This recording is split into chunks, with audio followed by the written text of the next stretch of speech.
اسی وجہ سے پھر سب پس رہے ہیں۔ یہ دہشت گردی، یہ خوف، یہ مہنگائی، یہ ہمارے اعمال ہیں۔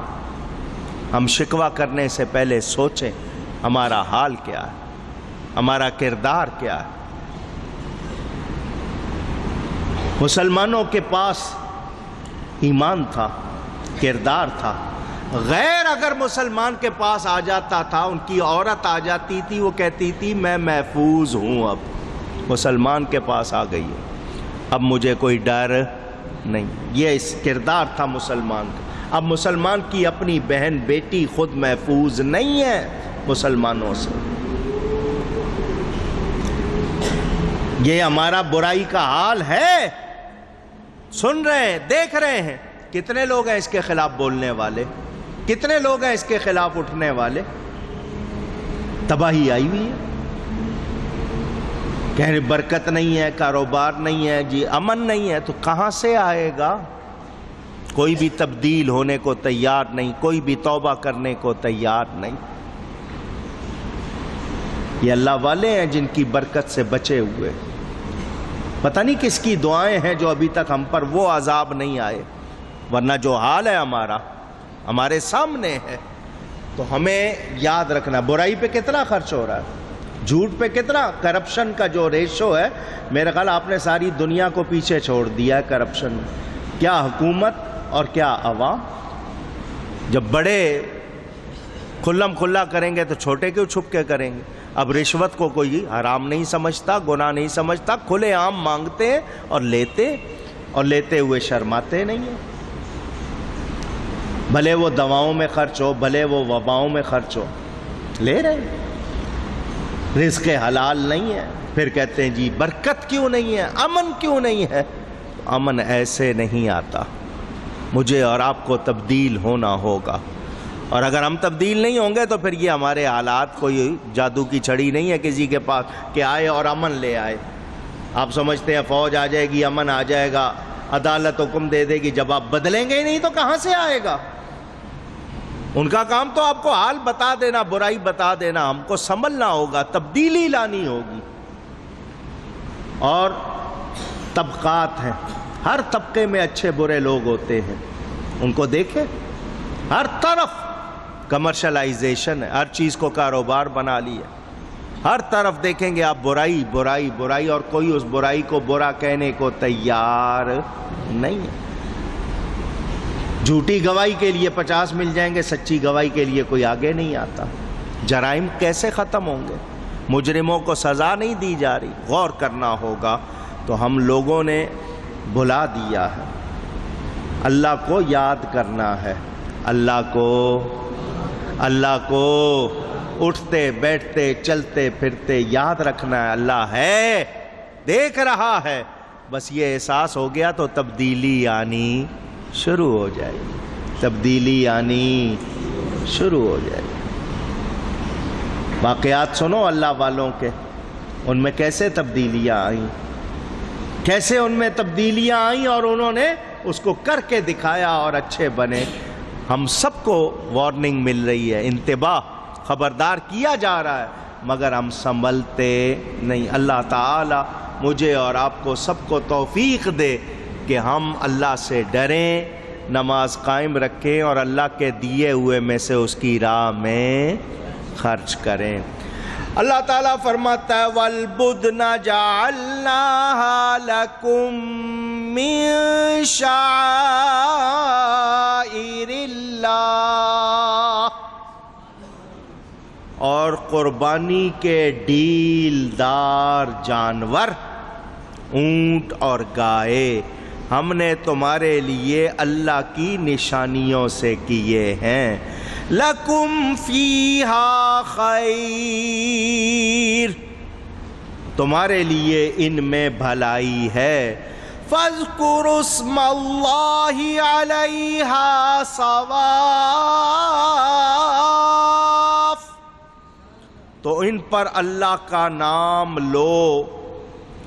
فَإِذَا وَجَبَتْ جُنُوبُهَا فَكُلُوا مِنْهَا وَأَطْعِمُوا الْقَانِعَ وَالْمُعْتَرَ، ایک پاؤں بندھے، 3 پاؤں سے کھڑے، پھر جب ان کی کروٹیں گر جائیں تو ان میں سے خود کھاؤ اور صبر سے بیٹھنے والے اور بھیک مانگنے والے کو کھلاؤ۔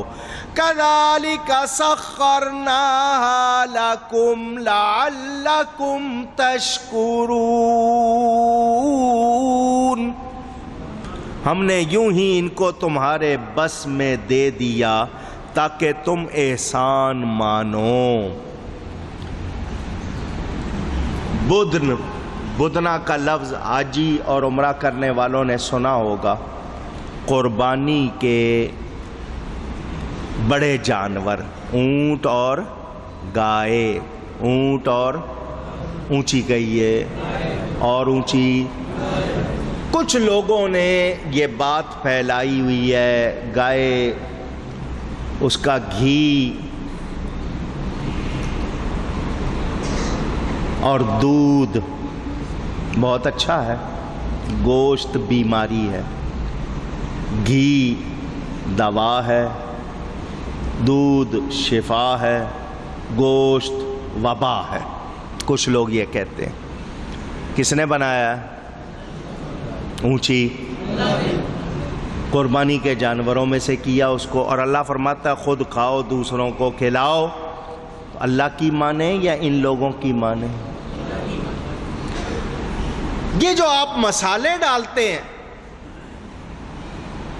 50 قسم کے کچھ لوگ اسپائسی فوڈ کھاتے ہیں، بہت تیز مسالے کا، کچھ ہلکا کھاتے ہیں، کچھ بغیر مسالے کے کھاتے ہیں، اپنے اپنے علاقوں کے اپنے اپنے مزاج ہیں، اپنے اس طریقے پر غور نہیں کرتے، اللہ کی بنائی ہوئی چیز کے اندر کہہ دیتے ہیں وبا ہے۔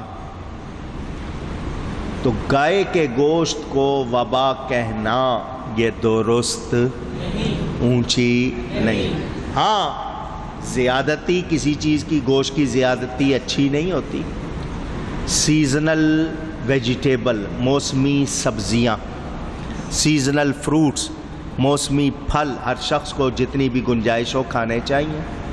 یہ اللہ تعالیٰ نے بنائے موسموں کے حساب سے، اور آپ کا ملک یہ سرزمین پاکستان اس لحاظ سے بہت امیر ہے کہ اس میں ساری سبزیاں ہوتی ہیں، سارے پھل ہوتے ہیں، بہت سے ملکوں میں نہیں ہیں، اور اگر ہیں تو آپ جیسے نہیں ہیں۔ آپ کہیں گے کہ جی باہر کا سیب، باہر کے ملکوں میں جائیں آپ کو سیب کا سائز بہت اچھا ملے گا، آپ جیسا ذائقہ نہیں ملے گا۔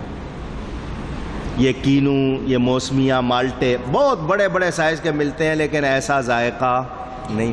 ذائقہ بھی ہے، بہتات بھی ہے، ملتے ہیں، ضائع کرنا وہ اور بات ہے، حکومتوں نے کیا کچھ کیا ہوا ہے، لیکن یہ آپ کے لیے نعمتیں ہیں۔ زیادتی کسی چیز کی کر دینا کہ ایک آدمی بہت زیادہ گوشت کھائے، اچھا نہیں ہوتا، پھر اس کے اثرات ظاہر ہوتے ہیں اس کے بدن پہ۔ تو صرف یہ کہ گائے کا گوشت ہی کھائے کلا چلا جا رہا اور کچھ کھاتا نہیں ہے، تو اس کے حساب سے اس کا مزاج بن جاتا ہے، تیزابیت آ جاتی ہے، لیکن اس کو وبا کہنے کی اجازت نہیں۔ ایک تو یہ بات، اللہ ان کو اپنی نشانیوں میں سے فرما رہا ہے، من شعائر اللہ، یہ اللہ کی نشانی، اس کی کئی جہتیں ہیں دیکھنے کی۔ ہر سال اخبار میں آتا ہے کہ کتنے لوگوں نے حج کیا، کم از کم 25-30 لاکھ تو ہوتے ہیں نا۔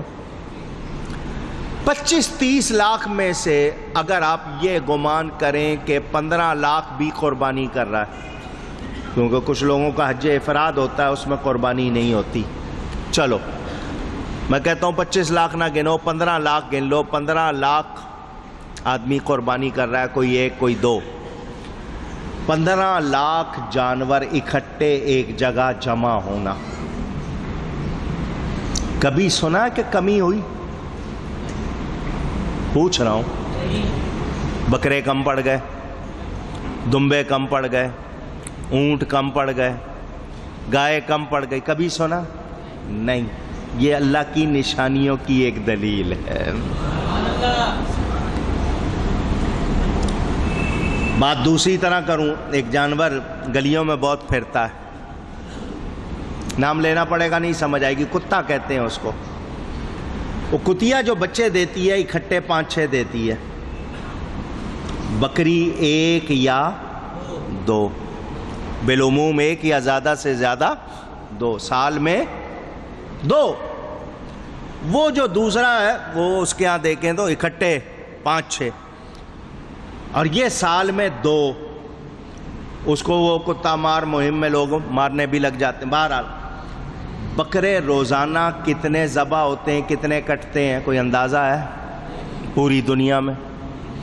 سالانہ پیدائش اس کی آمدن کیا ہے؟ سالانہ، سال میں 1 یا 2، اور خرچہ آمد سالانہ، خرچہ روزانہ۔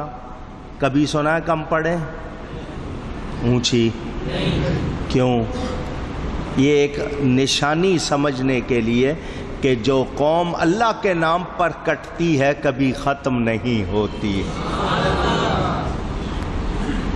سوچ دے رہا ہوں آپ کو،